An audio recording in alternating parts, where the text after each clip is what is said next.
राधे कृष्णा।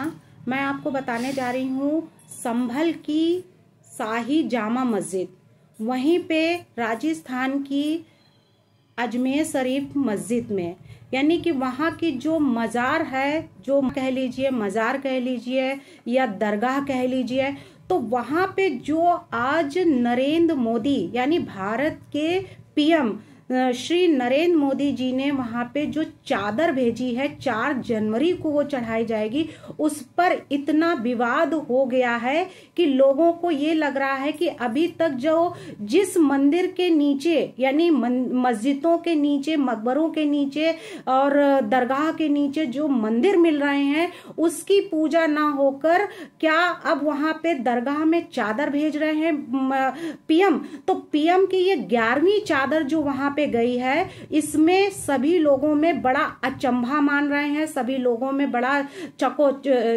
चौकाचौंध हो गई है उनकी आंखें कि आखिर ये क्या कर दिया है मोदी जी ने। तो मोदी जी के ऊपर कई लोग सवाल उठा रहे हैं, लेकिन इसमें कोई भी नहीं, ऐसा कुछ कहने की जरूरत नहीं है, क्योंकि एक परंपरा जो होती है उसको सभी लोग पूरा करते हैं, चाहे वो किसी भी मजहब का हो, किसी भी धर्म का हो, किसी भी जाति का हो। तो अब वहां पे जो उर्स मेला लगता है, उस उर्स मेले को लेकर वहां पे हर साल पीएम की वहां पे चादर जाती है। ये परंपरा जवाहरलाल नेहरू ने शुरू की थी। तो सबसे पहले जो चादर भेजी गई थी पीएम द्वारा वो जवाहरलाल नेहरू की, उसके बाद में ये परंपरा लगातार चली आई है। वहां पे ऐसा नहीं है, शेख हसीना ने, कई ऐसे, यहाँ तक कि अमेरिका के बराक ओबामा जी ने, उन्होंने भी चादर वहां पे चढ़ाई। कई ऐसे बड़े बड़े दिग्गज नेता हैं जो उन्होंने वहां चादरें चढ़ाई, और प्राइम मिनिस्टर की ये 11वीं चादर वहां पे अजमेर शरीफ में गई है दरगाह में। ये दरगाह ख्वाजा मोइनुद्दीन चिश्ती की है, जो एक सूफी संत थे।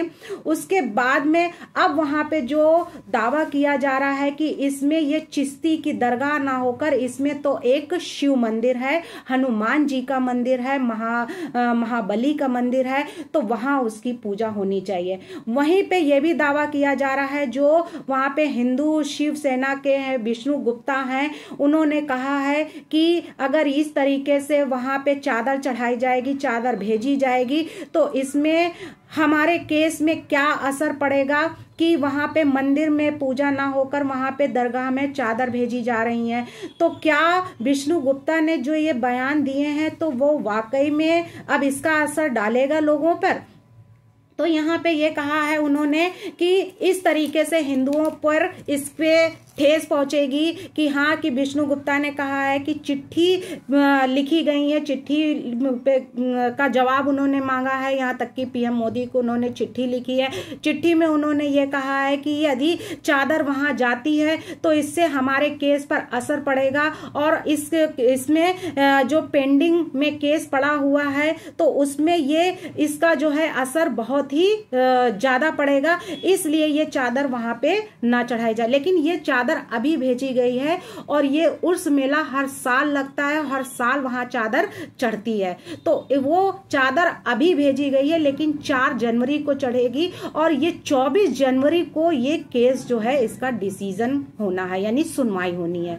तो क्या वाकई में विष्णु गुप्ता ने जो ये बात बोली है, तो वाकई में ये बात का असर क्या होगा, उनकी चिट्ठी का जवाब मिल पाएगा कि हाँ, कि वाकई में उनके केस में कुछ इसमें इसका असर पड़ने वाला है, वाकई में इस चादर से उनके केस में कोई हानि उनको पहुंचेगी, या ये केस उनका कुछ कहीं ऐसा ना हो, कहीं पे कुछ डिसबैलेंस हो जाए। यानी कि डिसबैलेंस से मतलब है कि कहीं पे ऐसा ना हो कि उनका जो है ये केस इस चादर की वजह से उसमें आस्था में उनका फर्क पड़ जाए कि हाँ, जब भारत के पीएम ही इसमें सपोर्ट कर रहे हैं, तो अब इसमें तो मंदिर और मस्जिद वाली जो बातें आ रही हैं, मकबरे और इसकी बात आ रही है कि हर मंदिर के नीचे जो ये हर मस्जिद के नीचे, मकबरे के नीचे जो मंदिर मिल रहे हैं, इसमें उनका असर क्या पड़ेगा। यानी यहाँ पे अब तो ये होगा कि हिंदुओं से ज्यादा अब क्या मुस्लिमों का सपोर्ट दिया जा रहा है,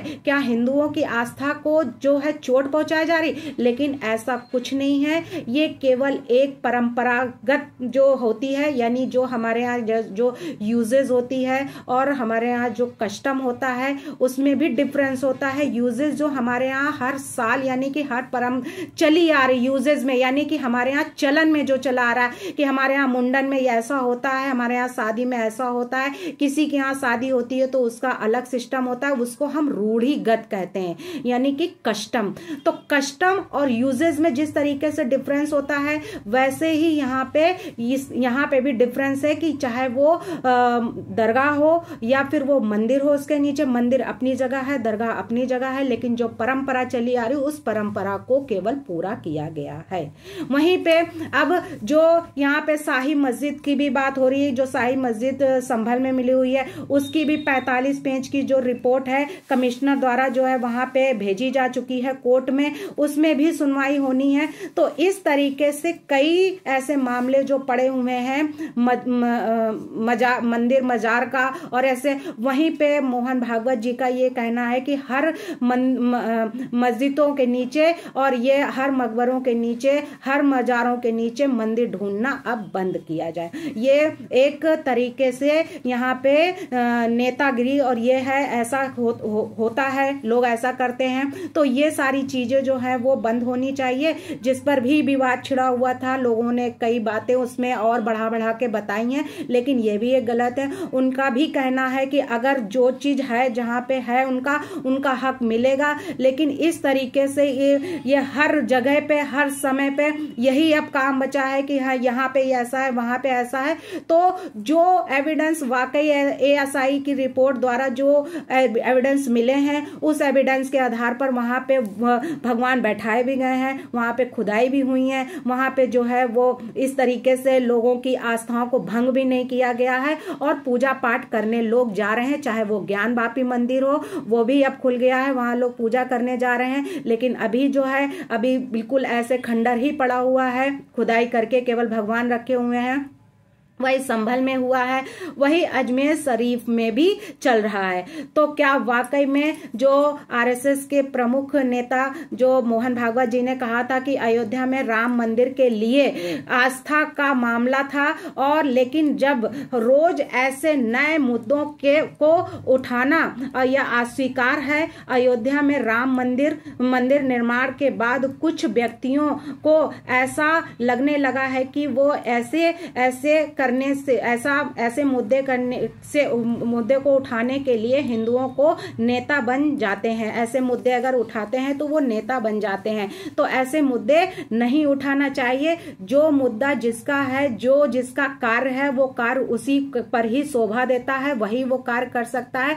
हर कोई हर कार्य अगर करेगा तो ये कार्य अच्छा नहीं है। यानी कि ये कोर्ट का मामला है, कोर्ट डिसाइड करता है। एएसआई का मामला है, एएसआई रिपोर्ट निकाल के लाती है कि वाकई में यहाँ पे ऐसा था कि नहीं है। पूरी पक्की रिपोर्ट अपनी देती, उस रिपोर्ट के अनुसार ही डिसाइड किया जाता है कोर्ट द्वारा कि वाकई में यहाँ पे मंदिर था या मस्जिद था। जिस तरीके से अयोध्या का राम मंदिर कई सालों तक चला, उसके बाद डिसीजन आया कि हाँ वाकई में यहाँ पे मंदिर था, तो मंदिर की जगह मंदिर को दी गई, मस्जिद की जगह मस्जिदों को दे दी गई और प्रॉब्लम सॉल्व हो गई। कोई डिस्प्यूट नहीं हुआ। बल्कि इसमें कितने लोग मारे गए थे, कितने लोगों की हत्याएं हुई थी, कितने लोगों को अपने घर से बेघर होना पड़ा था। लेकिन जब ये सरकार आई, बीजेपी की सरकार आई, तो बीजेपी की सरकार ने इतने आसानी से इसका सलूशन निकाला और किसी को भी कोई हतोत्साहित नहीं हुआ, किसी को कोई चोट नहीं पहुंची, कोई दंगा फसाद नहीं हुआ। शांति पूर्वक जो है ये कार्य पूरा किया गया। मंदिर बना, भव्य मंदिर बना, लोग आज भी जा रहे हैं। बल्कि न्यू ईयर में इतना लोगों ने यहाँ उत्साह ना मना के राम मंदिर में जाकर वहां पे इतना उत्साह मनाया, भगवान राम के दर्शन किए, भगवान राम के दीपावली मनाई गई जब भगवान राम की स्थापना की गई। क्या नहीं हुआ, लेकिन बड़े शांतिपूर्वक और बड़े उत्साह के साथ में सभी लोगों ने भगवान के दर्शन भी किए और भगवान का दीप भी जलाया और लोगों ने बड़ी खुशियां भी मनाई। उसी तरीके से इसमें भी है कि अगर अजमेर शरीफ में या अजमेर शरीफ जो दरगाह है, मोइनुद्दीन चिश्ती की, तो उसमें भी अगर मंदिर है तो उसको अगर उसमें एविडेंस मिल गए हैं, अगर उसके आधार पर वो भी आसानी से वो प्रॉब्लम सॉल्व कर दी जाएगी। लेकिन एक चादर चढ़ाने से ऐसा कोई बोल नहीं बोलने वाला, चाहे वो पक्ष का हो या विपक्ष का हो या कोई दूसरी पार्टी का हो, किसी को भी इसमें कोई भी आवाज या कोई भी टीका कसी नहीं करनी चाहिए। और इसको ये मान लेना चाहिए कि ये हमारे हिंदुस्तान का ही है, और यहाँ पे हमें जो भी अगर हमारे पीएम कर रहे हैं वो सोच समझ कर ही कोई डिसीजन लिया होगा, सोच समझ कर ही कर रहे हैं। और ये उन्होंने वही परंपरा है जो परंपरा शुरू से चली आई, उस परंपरा को ही पूरा किया है, ना कि किसी अलग तरीके से कोई नया रूल निकाला है या कोई नया कार्य किया है। वो परंपरा थी, उर्स मेला है, उसमें हर साल पीएम की एक चादर जाती है। ये भी चादर एक 11वीं चादर गई है और उस 11वीं चादर को वहां पे चढ़ाया जाएगा और उनके ऊपर जो है 4 जनवरी को रखी जाएगी। बस इतना सा कार्य है, इससे ज्यादा कोई भी कुछ ऐसा नहीं किया है। वंदे मातरम। भारत माता की जय। जय श्री राम।